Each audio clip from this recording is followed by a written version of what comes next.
सावळमूर्ती नटेश्वरा दहीच्या देवा माझ्या नारायणा, तुझ्या चनिया नारदाचा भक्ती भावे नमस्कार. भगवन भक्ती भावे नमस्कार. अहो रात्र हो घटिका नसे मज धार, सेवा करण्या तुझ्या भक्तांचा उद्धार. भगवन तुझ्या भक्तजनांचा उद्धार व्हावा यासाठी 3 तालात माझे पाय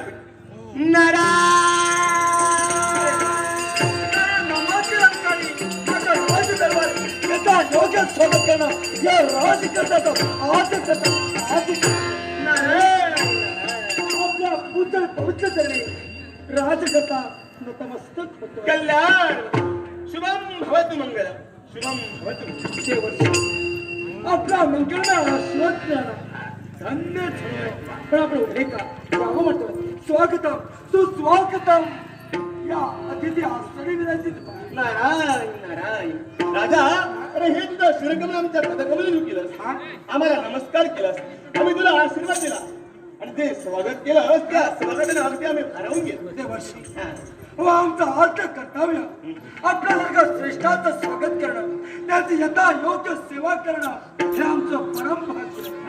आणि मग आपलं स्वागत करण्यासाठी आम्ही तत्पर. राजा, अरे आज तुला मी धन्यवाद देतोय, कारण स्वतःचा देह चंदनाप्रमाणे शिजून या प्रजेला तू सुखरूपी सुगंध देतोय, जेणेकरून ही तुझी प्रजा सुद्धा समाधानाने वावरते.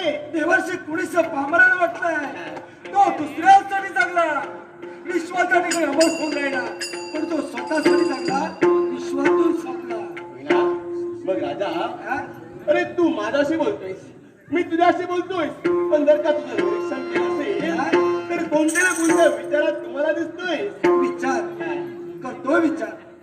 हो, विचार माणूस म्हटल्यानंतर त्याच्या अंतरी विचारा असतो आणि पाप झाल्यावर एका कन्याचा बाप झाल्यावर हो त्याला अगदी विचार असतात आणि तेच विचार आम्हाला ग्रस्त आहे. हे विचार म्हणजे हो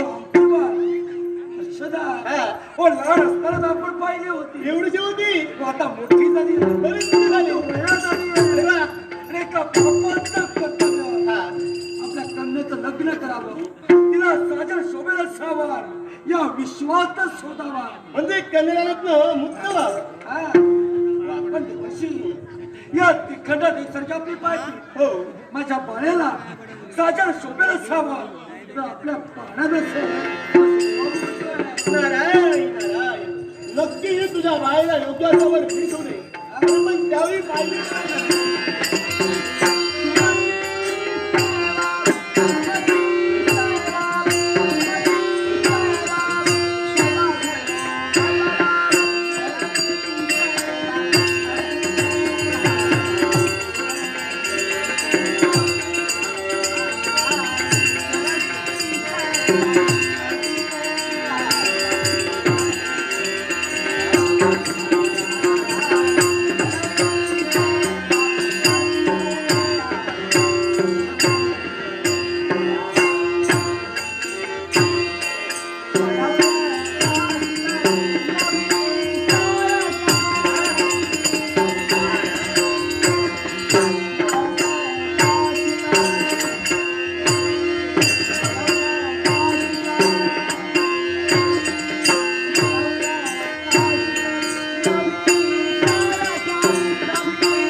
कल्याण.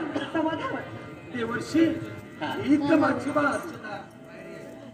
लहान होती त्यावेळी पाहिलं होतं. पाहिलं ना. मग राजा, अरे या तुझ्या कन्येला योग्य असावर मी शोधे. आपली जबाबदारी बाबा म्हणजे आपण दोघांचा विचार माझ्या लग्नाबद्दल चालला होता का? अगं नक्की बाबा हा लग्नाचा विचार तुम्ही माझा करता. इतरत्र मुलींप्रमाणे मला लग्न करायचं नाही, मला तुम्हाला सोडून कुठंही जायचं नाही असं आम्ही म्हणणार नाही. तर पित्याचं कर्तव्य तुम्ही पार पाडणार, पण पित्याच्या कर्तव्यासोबत मुलीचं कर्तव्य काय आहे ते आम्ही सुद्धा जाणतोय. आणि म्हणत आम्हाला सुद्धा या कन्या ऋणातून तुम्हाला मुक्त करायचं आहे. अगं जाणतोय आम्ही, आमची बाळ आहे. अगं संस्काराचा बाळ करून तुला पाजलाय तीच माझी बाळ. अगं आमचा शब्द अगं स्वतःच्या शब्दापेक्षा नियमाने निश्चितच बाबा आपण जे संस्कार आमच्यावर केला या संस्काराला आमच्यामुळे कुठेतरी डाग लागणार या कुठल्याही गोष्टीचा भाग आम्ही आमच्या जीवनात म्हणजे कधीच करणार नाही. म्हणजे लग्न सोडून तयार आहे. निश्चित पाऊल उठा, तुझा तळाव म्हणजे माझ्या बाळाला माझ्या डोक्यात ठेव.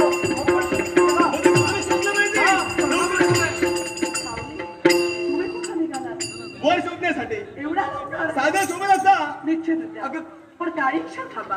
आणि माझ्यासाठी वर निवडण्यासाठी जाता मी नाही म्हणत नाही, पण आपण जाण्यापूर्वी माझ्या मनात इच्छा मी माझ्या बाबांजवळ मांडू इच्छिते. तुझी इच्छा हा इच्छा अगं काय हवंय तुला? आली होती ते फक्त इच्छेने झाले होते. म्हणजे दाग दागिने हवे? काहीच नको बाबा, कुठल्या गोष्टीची कमतरता मला माझ्या जीवनात नाही. फक्त हवी की आपली आज्ञा हवी. आज्ञा? हा आज्ञा म्हणजे वनाच्या ठिकाणी जाण्याची आज्ञा. वनाच्या ठिकाणी? निश्चितच मनाचं समाधान करावं आणि मनाचं समाधान करून लवकरात लवकर आपल्या राज्यात निघून यावं अशी इच्छा. माऊलींचं दर्शन घडलं आणि त्यांच्या मध्यस्थीनं ही इच्छा आम्ही आपल्या समोर दर्शवली. म्हणजे देवांचा आपण साक्षीदार आहात. माझी बात तुमच्या साक्षीदार अरण्याच्या ठिकाणी जाण्याची आज्ञा मागते आहे. का देऊ आज्ञा? का? हो देऊ का? मी सांगतोय ना इच्छा पूर्ण करून टाक. आजचा तरी मार्ग रोखला नाही, कारण आज तुम्ही साक्षीदार आहात. म्हणूनच माझ्या वेळेला आज्ञा देतोय. पण मला लक्षात ठेव, असं काही तो सुरू नाणं उद्या तरी आलाय असतं मारवणापूर्वी राजप्रसादी पुढे शेळावा. तशी आपली इच्छा. इच्छेचा आधार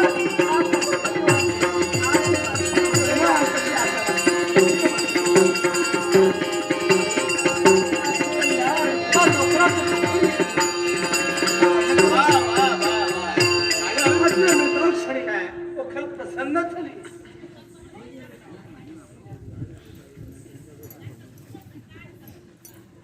नाट्यस्को स्वर्गीय तुम्ही भक्तांपर्यंत जावं, भक्तांचा कानोसा घ्यावा, वस्तुस्थिती पाहावी आणि त्यानंतर नाट्याची निर्मिती करावी. पण भगवंता ही नाट्याची निर्मिती एकाच गोष्टीसाठी, चांगलं काय वाईट काय सत्य काय असत्य काय सज्जन कोण दुर्जन कोण याची प्रचिती भगवंता साऱ्याने हवी. पण भगवान या साऱ्या भक्तांना मला एकच सांगायचं आहे, तुमच्या जीवनात किती सुख येऊ द्या किती दुःख येऊ द्या भगवंताला विसरू नका, देवाची भक्ती करा. पण भक्ती करत असताना मनामध्ये मुळीच अहंकार बाळगू नका, कारण एकदा का अहंकाराचा काटा रुतला की तो सहजरित्या काढता येत नाही. कारण अहंकाराचा काटा तो होय, अहंकाराचा काटा तो काटा रुतला रुतला काटा अहंकाराचा.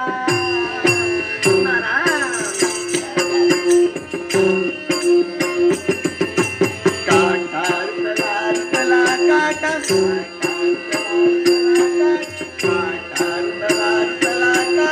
अहंकाराचा लागू दे छंद हा मानवा लागू दे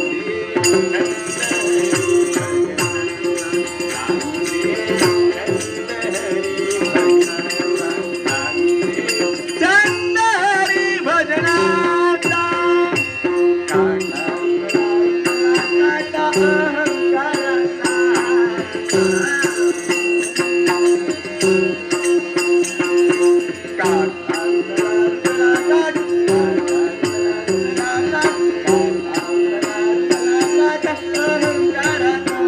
लागू दे छंद हा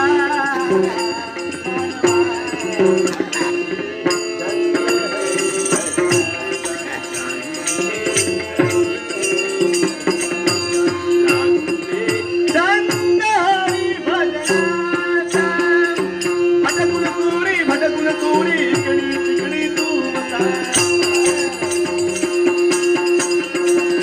भटकुन तोरी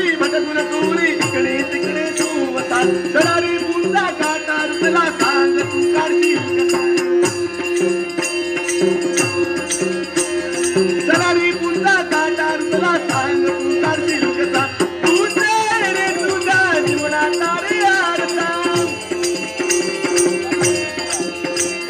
तुझा रे तुझा जीवनाचा रे आरसा भगवंताला विसरू नको ऐक तुया तू माणसा भगवंताला विसरू नको ऐक तुया तू माणसा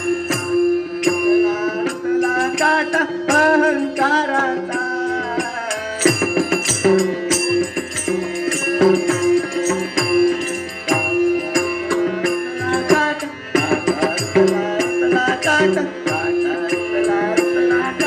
अहंकाराचा लागू दे छंद हा मानवा